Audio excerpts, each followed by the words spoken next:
Aladdin is a very distracting movie if you're bisexual. I think that's the real reason I wanted to go back and see it. Hello everyone, Scrivener here. It seems that y'all really enjoyed Paige and I talking about The Lion King in the unscripted and kind of disjointed manner that we did. I'm so glad that you did. It was a lot of fun to edit. In that video, I mentioned that immediately after we filmed the Lion King video that I was dragging her to see Aladdin for her first time and my second time. And why is that? It's because Aladdin is really, really bad. I know that I don't normally do unscripted videos, and I want to give a tiny bit of context for that. I've been feeling a little creatively stifled in the last couple of months. I mean, just this year especially. Given the way that like a couple of my videos kind of blew up, like those being mainly the Coraline Wybie video, the first one that I did in October 2017, I will remind you, and the JK Rowling video that I did a little bit more recently. Both of these videos got very, very popular, received a lot of attention, and they still receive a lot of attention. The JK Rowling video, I have no idea why. That was a very topical video, guys. Like, just leave it alone. It's done. I don't care. I'm not stressing about JK Rowling. I'm getting off topic. Going back and watching those videos, I definitely see where I've made like mistakes, especially in the way that I filmed and presented it. And I started to just become like really insecure about what my YouTube persona is and like, am I actually funny? What kind of humor do I want to be trying to achieve on my channel? And also like, I need to stop putting the camera so close to my face, and really I do that out of the fear that my microphone, which is attached to the camera, will not pick up my audio very well. This is entirely self-taught. Like, pretty much. Like 90% of the video skills and the editing and stuff is like self-taught. I just got a lighting kit like last year, but I started to feel super insecure about what kind of YouTuber I was. More important than the ego stuff was like, am I doing more harm than good? Because we started this channel as a way to talk about media analysis and to encourage people to think smarter about the things that they love and to think more critically about the things they love. Not because negativity and criticism is always the way to approach something, but because we wanted to rid people of the notion that you can't criticize something if you love it. And that applies for a lot of things, really. But I mean, Disney especially has this very like tight-knit community that is very, very, very hard set on nostalgia. That's why we made this channel. I was trying to unravel some of that anxiety that Disney fans have about critiquing the outdated or the harmful messages that are in Disney movies, but it's also because we want to acknowledge the good. And I know that we've done a lot more of like poking fun and critiquing than we have like praising necessarily. Trying to get back to more of that. I say in this video that's going to be very critical of Aladdin. For good reason though. I just started to get really nervous that maybe my kind of more shamey methods that I've always kind of thought, you know, the times in videos where I get kind of close to shamey if I don't just outright like kind of question the viewer, or even just my more zany kind of over the top like yelling moments.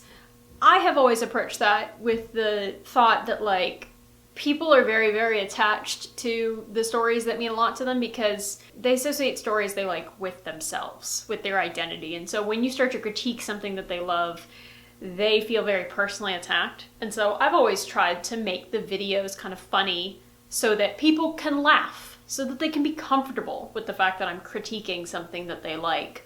It's often not meant to be out of mean-spiritedness. Like, my ability to critique things as well as my just general manner has kind of mellowed over the last couple of years, probably because I've gotten older.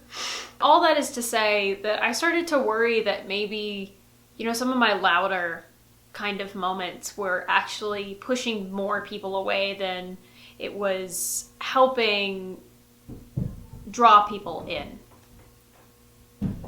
which I hated to think about that. And it made it really hard for me to write scripts.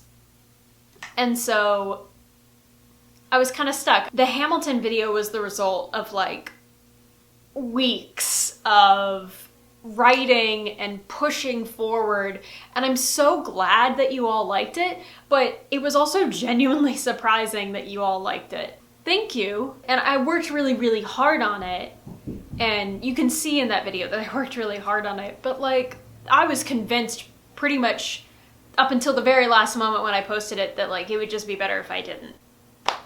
Because I mean, not a day goes by that I don't get a comment on that YB video about how like I'm like a shrill harpy that just hates YB, and like I certainly have different feelings about that whole thing now, but I mean, that's also because like it was almost 2 years ago. Like I filmed that video like on my way to the airport. I was rushing through that video trying to get it done, and I also didn't even have a teleprompter then. I'm not using the teleprompter now because this is unscripted, which is why I've been talking for now how many minutes? So I've been kind of struggling with my ability to write and feel like people are actually going to get my jokes. It was like writer's block, but also a creative block, of feeling like I set out to make the world a slightly better place and make the stories that exist slightly better by making the people who engage with them more intelligent about them. Am I even doing that anymore? Am I hurting more than I'm helping? Because I hate that idea, especially in this time that we're living in. I don't want to contribute to that. And it's hard to make videos when you feel like maybe you're hurting people. So I am feeling much better about it than I was like maybe a month or so ago, but friend of the channel, Mermaid Queen Jude, whose channel I will include in the card links. She runs a channel mainly about fat positivity and fat activism. I explained to Jude what my kind of issues were. She basically diagnosed the problem as me kind of forgetting my roots, just becoming adrift from my own creative abilities, like having been running on what I do for so long that I had kind of forgotten what skills I have. She gave me a really great piece of practical advice. She said that I should make a couple of unscripted videos and just sit in front of a camera and talk and see what kind of humor comes out, and then use that in the later scripts, and that I didn't even have to post them to the channel or anything. But so I thought that was a fantastic idea, and I went and saw Aladdin not long after she gave me that advice, and I thought it would be so much fun to make an unscripted Aladdin video. And here I am, nearly 2 months later, finally doing it. So thanks, Jude! So now that I've talked about my insecurities for 14 minutes, let's actually talk about Aladdin. So, Aladdin is the second live-action Disney remake to come out this year after Dumbo. So we've had Dumbo, Aladdin, and The Lion King. I didn't see Dumbo. I had no desire to see Dumbo. Here's the thing about Aladdin. Like I said already, it's not very good. The other thing is that it's certainly one of Disney's more problematic films.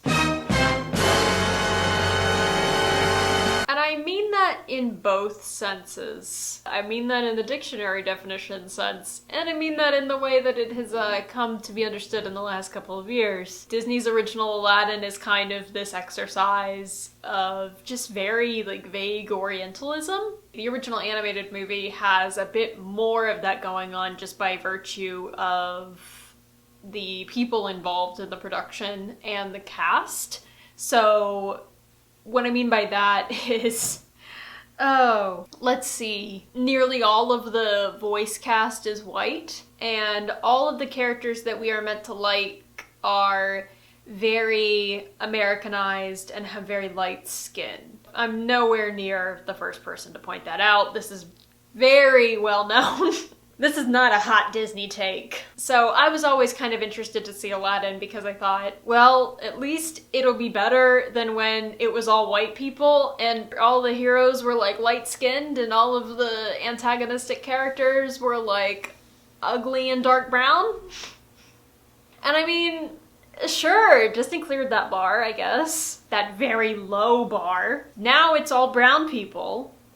And I think that that is a really good thing. So what have they really done with this new Aladdin? Well, when I first saw it, I thought, wow, so much of this is just like exactly the same as the original movie. And then I went and saw The Lion King, and my standards for that got way lower. Because The Lion King, like we said in that review, is almost a shot-for-shot remake, in that, like, about 90% of the story and the visuals are lifted right from the original movie. Aladdin, I would say maybe about 60-ish%. I don't know. It's kind of hard to quantify. I think you can separate the Disney live-action remakes into two categories. Not quality. No. But perhaps in the approach that they take. The creative liberties that they take, if you will. So over here you've got like your Jungle Book, Pete's Dragon, Maleficent, Alice in Wonderland, Cinderella, Christopher Robin. Which is a movie that happened, isn't it? Then on the other hand, you've got Aladdin, perhaps your Beauty and the Beasts, and The Lion King. Is that it? Is that all we've got so far? Oh god. And also keeping in mind that we have The Little Mermaid and Mulan. We have Mulan and The Little Mermaid coming out next year. Which, like, I saw the Mulan trailer. I'm into it. So given those three, which were terrible, terrible, terrible, terrible movies, and movies that, for the most part, barely change anything about the original story, what do those have in common? What are those two categories separated by? Well, I would argue that the reason that there are these different approaches for these movies is that Disney knows that the audience they're trying to reach are most nostalgic for the ones that came out during that audience's childhood, which is the Disney Renaissance. You don't see them trying to remake Lilo and Stitch. Oh shit, they are doing that. I forgot about that. You don't see them remaking Home on the Range. I want a live action Home on the Range, but nobody asks me what I want. Home on the Range is not a bad movie, and you can fight me on that. Anyways, they know that they cannot really take any liberties with the Renaissance remakes, because if they do, people will be really upset about it, which is unfortunate for creativity. So, now we arrive at Aladdin. Aladdin is a very, very, very bad movie. It's also one of the Disney Renaissance movies. Like I said earlier, it's a very Orientalist story. You have this fundamental problem that they did in the original, where it's kind of baked into the story, where you're like, you kind of mashed like Middle Eastern and Indian culture into one thing, and that's troubling. If we're gonna just start out by talking about the cast of Aladdin, I like all of them a lot. I think they're all pretty well suited to playing the characters that they've been given. I honestly think that Will Smith does a really good job being the genie when he's not actively trying to mimic the very, like, frenzied, energetic nature that Robin Williams just kind of naturally possessed in his comedy. From what I've heard about the Aladdin musical actually being quite boring and dull, all of the genies do a very, very good job. And it's because they're doing something different. They are trying to make the role their own. Will Smith, when he is making the role his own, is a good genie, because he's just being Will Smith. And we all like Will Smith. Will Smith is just a likable kind of guy. There are times where the movie definitely tries to kind of write him dialogue that is different from the original movie, but that sounds like something Robin Williams would have improvised. And that is where some of it falls short. Nasim Pedrad, so good. She's so funny. Oh my god. Hot Jafar. He's the only actor whose name I don't really know, but he's so good as Jafar, and I thought that what they did with him was kind of interesting, but at the same time it presents some kind of complications that Middle Eastern and North African critics have written about better than I could because they understand the politics of it way better than I could. And some of that is diminished because, again, everybody in the cast is brown, but still. Naomi Scott is great as Jasmine. She's playing a super different Jasmine. And another friend of the channel, Princess Weeks, who works at the Mary Sue, who's just writes such good stuff. And she has her own channel, which I will also link up here. We had a long conversation about the way that Jasmine was treated entirely different in this movie. And her being very attached to like Jasmine being like the first non-white princess. And how much like Jasmine's snark and her bravery made her different from a lot of the other princesses that had come before her, and I do not disagree with that at all. I understand why they made Jasmine different, but having heard her thoughts about that in the video that she made about that and having talked with her about it, going and seeing it a second time, I did notice a lot more of the kind of passive actions that Jasmine has compared to the original. And I don't think it would be fair of me to sit here and be like, well, it's fine for it to be different because it doesn't have to be like the original, when a lot of the crux of my YB video was very much based on the fact that like, the problem isn't that, you know, YB exists, it's that he didn't exist in the source material. And when you look at the blueprint you originally had of like this young girl going off and on this adventure by herself and doing all of these things independently, it seems kind of really weird that you felt the need to add another kid who then takes off a lot of the responsibility of the adventure from this lone young female protagonist. Like, that was my problem. It wasn't that I thought he was just terrible all around. It's that he was an addition from a story that did not need him originally to support itself. And that original blueprint was so strong anyway and so different. That's kind of what Princess Weeks is saying too about Jasmine. It's like, you have this character originally who's very unafraid to speak her mind, and then you give her, in this new movie, this really weird storyline where she's like speechless, but not really. It's more that like the people around her want her to be, but like I don't think that it doesn't go anywhere. It just exists. Overall, like having watched her video and having talked with her about it, I agree, and I definitely see where she's coming from. Naomi Scott does a really, really good job, I think, of bringing that character to life. The credited screenwriters for the movie are John August and Guy Ritchie. Guy Ritchie, who is also the director, and Guy Ritchie, who, among other things, directed both of the Sherlock Holmes, Robert Downey Jr., Jude Law movies, which I actually really like because I think they're very fun. But you can definitely see some of Guy Ritchie's kind of directorial, let's call them quirks. Like the over and under cranking. Over and under cranking refers to that kind of speeding up or slowing down. It's a very, very distracting gimmick that he employs in this movie. I would honestly attribute a lot of the way that this movie kind of trudges along to an editing problem, honestly. I mean, I think that they choreographed some really cool stuff for this. I think that one jump ahead, when it is not being sped up or slowed down very noticeably, and I say that not because it never has a place, but because where it takes place in the movie and when it's employed in the movie, it just makes it look so cheap. And this is not a movie that I should be watching and feeling, this is cheap.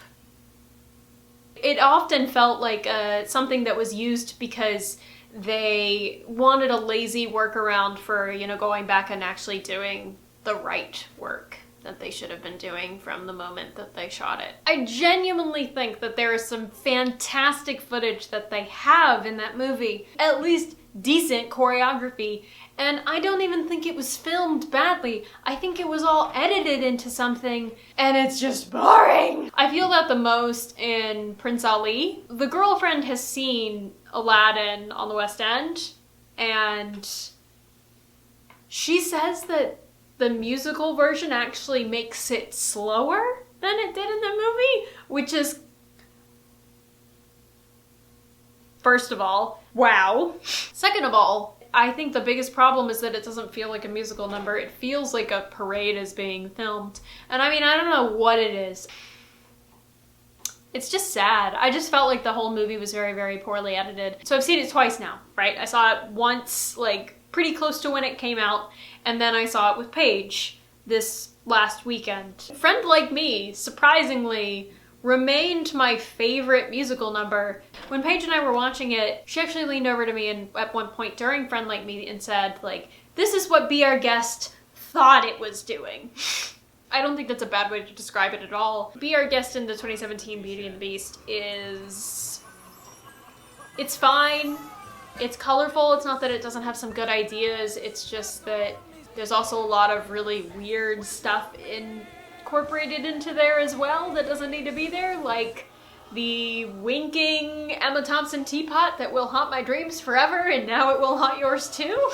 I thought that that song and that sequence was actually really creative because you can see them taking a little bit more creative freedom. It's not a shot-for-shot rendition of the original animated sequence. There are a couple of things here and there that, you know, if you're paying kind of close attention, I think you'll recognize them. But other than that, I think that Will Smith, again, does a really good job of making the genie his own in the scenes where he's allowed to. And I think that that is one of them. Some of it is weird. Like, I mean, I don't mind so much the incorporation of, like, rap into some of these songs. Like, I don't think that's a sellout. I think the idea that some people have that, like, incorporating rap and hip-hop into Disney music is cheap and modernizes it too much, that basically kind of reveals that you don't think that rap and hip-hop are real, like, genuine forms of music, and that's got some baggage with it, given who makes the majority of rap and hip-hop.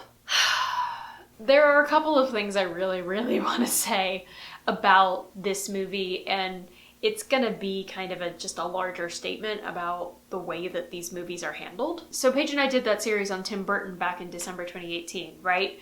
And a frequent collaborator that came up with him was the screenwriter John August. Having just kind of looked over his work and become more familiar with it since then, but especially during that project, I have this fondness for him. I think an important thing to know about John August is that he's a white gay man. And just generally, I think John August does a pretty good job screenwriting. Like, I like a lot of his work. And that's not to say that I think that John August does amazing things all the time. Okay, well, I mean, he also wrote the screenplay for the 2012 Frankenweenie movie, which I thought was garbage, but they can't all be winners. But something that Paige and I did notice about John August is that not that he seems to, like, write women, like, super, like, feministly or anything like that, but, like, given a lot of the kinds of things that he writes and the projects that he is drawn to, he certainly doesn't seem to have an issue with writing women in the same way that he writes men. And when I say that, I don't mean like he writes like women just acting like men. I mean that he doesn't seem to need to learn the lesson that women are human. He treats female characters with the same amount of humanity that he treats male characters. And I think that that is an unfortunately low bar, but it is a bar nonetheless that we have, and it must be acknowledged. Just knowing his other work, the ones that I think are really, really good, I think are, well, really, really good. So sue me if I'm a little more inclined to be a bit more forgiving when he messes up. Here's my thing. The first time I saw this movie, I walked out of the theater absolutely certain that John August did not care about Aladdin. He cared almost entirely about Jasmine and Jasmine's story. So what I mean by that is, in the original Aladdin movie, Aladdin is very much the protagonist. He is the person who the story and the rest of the characters revolve around. Nothing happens unless it affects or it's because of Aladdin. That is not the case in this movie. In this movie, Jasmine has just about as much to do as Aladdin does. I actually think that she has a little bit more, not necessarily like screen time or necessarily like has more action in the movie than Aladdin does, but I certainly think that what she does is more cohesive throughout the narrative, and that what Aladdin does is really just be there because the original movie is called Aladdin. and it would be weird if he wasn't there. But I would argue that the more creative thing to do would have just been to let, like, just John August, like, go for it and write Jasmine as the hero. There were long stretches of time, especially in the second half of the film, when Jasmine gets more and more and more. It almost feels like Aladdin disappears for, like, these long periods of time, and Aladdin will come back, and you'll be like, oh yeah, Aladdin's here too, and he's still boring. And I hate to say that. I have a huge soft spot for characters where their arc is learning to be better human beings. I like that story a lot. It's why I love Beauty and the Beast so much. I think Aladdin has a very similar kind of structure in that Aladdin in the original movie is a chronic liar, and it gets him into trouble and it jeopardizes everything, and he has to learn that he shouldn't lie. But people kind of boil it down to like, oh, he shouldn't lie, when I really think that something that you miss out on when you critique the film and the character that way, you're missing out on the fact that all of the lying stems from this really deep sense of insecurity. That is why it's important to have the street rat stuff, him being shoved down into the mud. And even the song that ended up getting cut, like Proud of Your Boy, is all about how Aladdin wants to just prove that he's a worthwhile human being, that people shouldn't just treat like garbage. And that is the flaw in our character that Aladdin actually has to overcome. It's not that he feels the need to lie because he's a jerk. It's that he feels the need to lie because he is insecure about who he is. So he feels the need to lie. And I mean, don't we all? I think it's really mean when people, like, reduce the character to Aladdin just being, like, a homeless, like, fuckboy. I would just think that's a garbage take. This all comes back to the new movie in that Aladdin doesn't feel insecure in this movie. Gotta be, at least in some part, because Mina Masood is clearly having such a fun time playing an iconic Disney character. Like, Mina Masood, I don't know if you follow him on Instagram, but he is charming. Like, he is so much fun. I love him. He can't sing. I don't know why they make him sing. He doesn't sound like he's having fun then, but that's not his fault. Like, I don't see why they made him do it.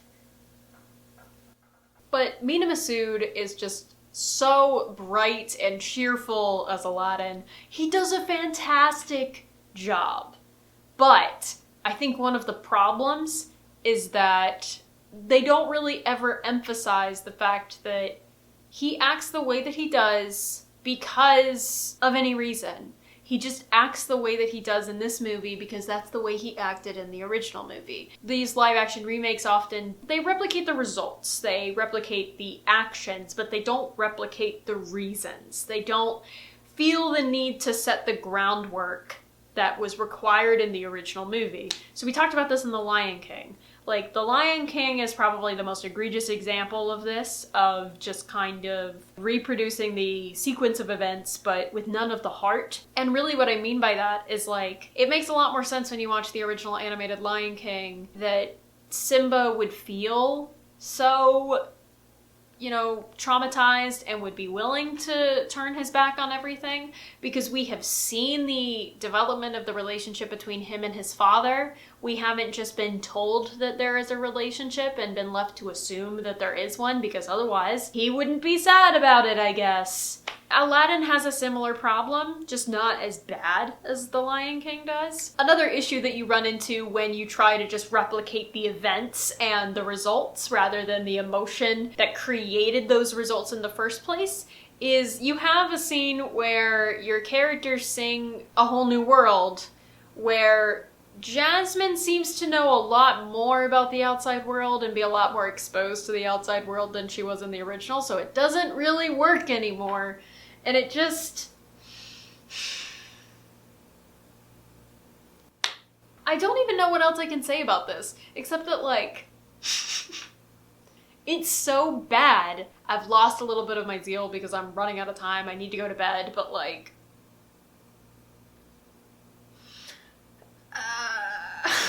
Here's a big thing about Aladdin. It seems to be very aware that it is telling a lesser version of the original story, in the sense that watching Beauty and the Beast felt very heavy. Very much felt like Bill Condon thought he was making some really important piece of art. Something that would really hold up to the original. Something that people would still want to watch in 15 years. And I don't know if that's true, to be fair. Maybe he didn't, and it was just very convincing. Aladdin does not feel that way. Aladdin very much has this tone throughout that feels like, I know y'all aren't gonna watch this in 5 years. Who cares? We're just here having fun.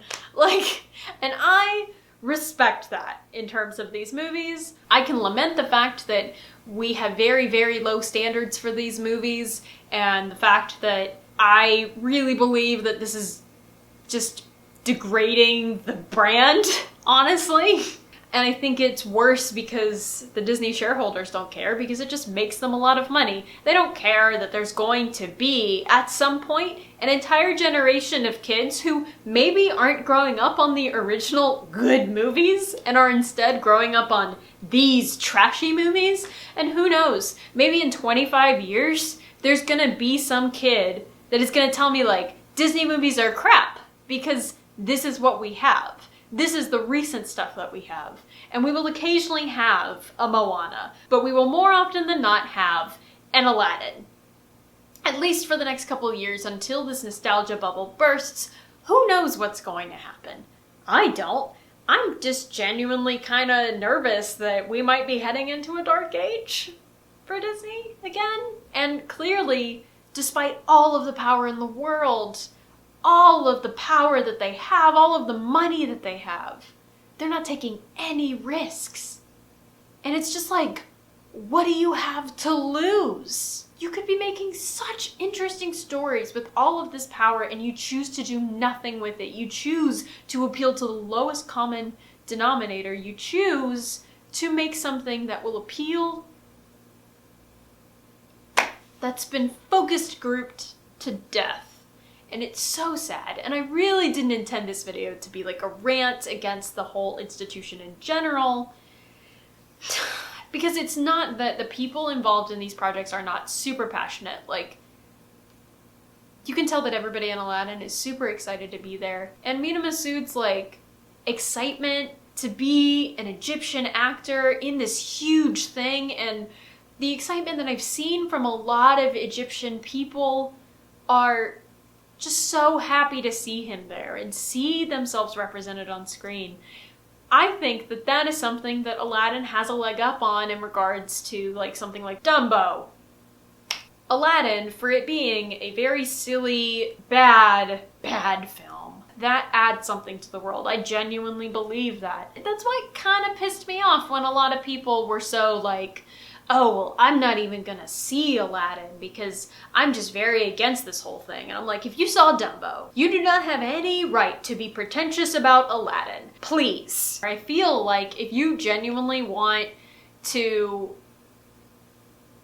I keep saying, if you really want to make good stories, but I know that they don't. I know that's not the point in these movies. Money is the point of these movies. I'm sure that you are aware of this, but it's still frustrating nonetheless. The corporate behemoth that is Disney does not care about making creative stories. They care about making a quick buck, even though it's bad for them in the long term. For me, I genuinely feel like Aladdin actually has a little tiny bit of value because Middle Eastern and North African representation is so minimal in terms of like American media that I think that this adds at least a little bit of good into the world because of that. I like plenty of stupid films. I like plenty of bad films because they mean something to me personally, and I think that Aladdin is going to act that way for a lot of people.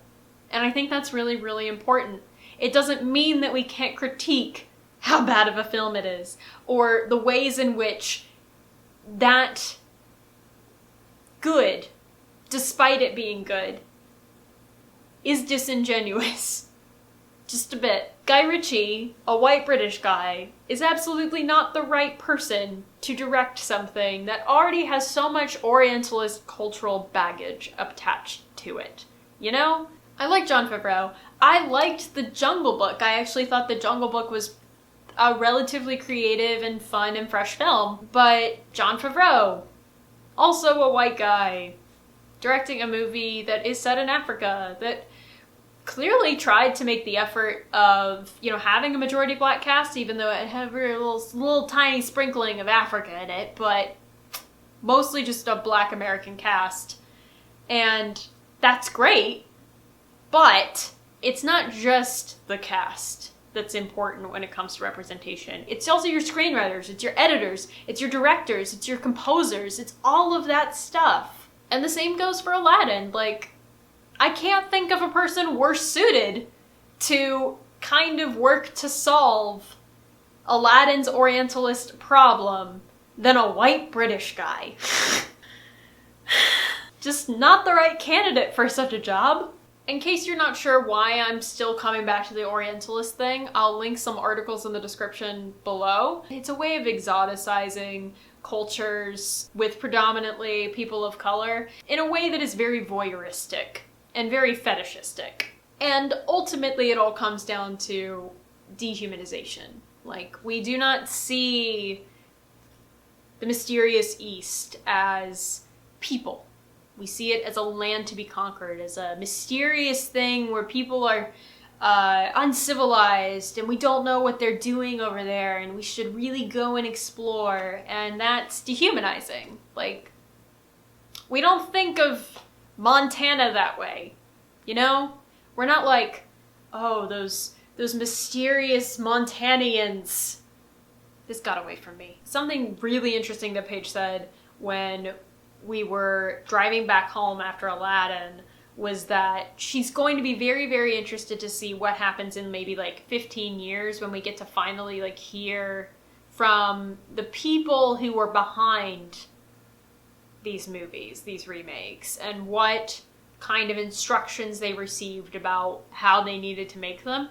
Because I 100% believe that if John August had been given more freedom, that he just would have made the movie just about Jasmine and not about Aladdin. That Jasmine would have been the hero. And I like John August and I like his writing, and I want to believe that he tried to write the best thing that he could and he just wasn't allowed to. But you never know. And I'm very interested to see the kinds of things that we learn in, you know, the next 10 or 15 years about, like, once we get out of this phase. Yeah, I think that'll be really, really interesting. Here's the final thing that I'm gonna say about Aladdin. I just think that I have this kind of taste where I like things that are enthusiastically stupid. Like, I'm so excited. There's not a hint of irony in the way that I am excited about this movie. My most anticipated movie of 2019 is not Frozen 2 or The Farewell or, oh, that's a bad example. I'm actually really excited about The Farewell. The movie I am most looking forward to this entire year is Dora in the Lost City of Gold. I cannot wait for that. And it's not, there's no irony in there whatsoever. I will be seeing that the day it comes out. I like things that are enthusiastically big and loud and stupid. There's just something endearing about it to me. Something where it's fun. As long as it's fun, I'm kind of in, you know? And Aladdin is often fun, especially if you let go of the attachment that you have to the original, which takes a bit of work, I think, if you like the original story, but I can appreciate that it goes hard, even if what it goes hard for is bad. I know that there's a lot more about Aladdin that I could have talked about, but some of it I probably don't really feel comfortable talking about without doing a lot more research and writing it all down into a script and then, you know, having, you know, it read by some friends to make sure that I'm not saying anything bad or incorrect. I'm going to leave some reviews from Middle Eastern and North African critics, as well as some Indian critics, in the description below. I would really recommend that you read those. They're going to be a bit varied. Like, some people are really into it, some people are not. Either way, it's important to get that perspective on it. You know, a perspective not from me, your resident white American girl. So definitely go read those. If you made it all the way through this video, thank you so much for joining me. I hope you enjoyed it, and if you did, I hope you'll give it a like. It helps more people find our videos. And if you really enjoyed it, you should go ahead and subscribe and then hit the bell for notifications so that you don't miss any future videos. We do our best to make videos where we look at Disney with an intersectional lens. We also do movie reviews and other pop culture critiques. One of us will see you real soon.